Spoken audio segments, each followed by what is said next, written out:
আলহামদুলিল্লাহি রাব্বিল আলামিন ওয়াসসালাতু ওয়াসসালামু আলা সাইয়্যিদিল মুরসালিন আম্মা বা'দু ফাআউযু বিল্লাহি মিনাশ শাইতানির রাজীম বিসমিল্লাহির রহমানির রহিম।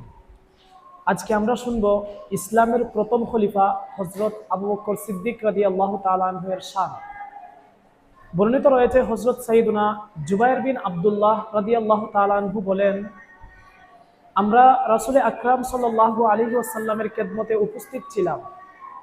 তখন নবী আকরাম নূরে মুজাসসাম সাল্লাল্লাহু আলাইহি ওয়াসাল্লাম ইরশাদ করলেন, এখন তোমাদের মাঝে ওই ব্যক্তি প্রবেশ করবে, এখন তোমাদের মধ্যে ওই ব্যক্তি প্রবেশ করবে যাকে আল্লাহ পাক আমার পরে তার চেয়ে উত্তম ও মর্যাদাবান কাউকে বানাননি, সুবহানাল্লাহ।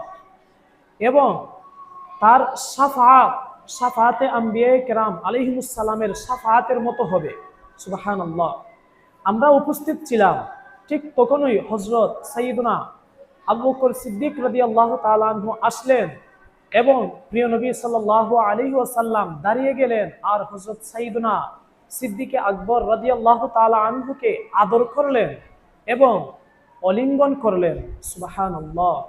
এটি হচ্ছে আমাদের সিদ্দিকে আকবর রাদিয়াল্লাহু তাআলা আনহুর মর্যাদা।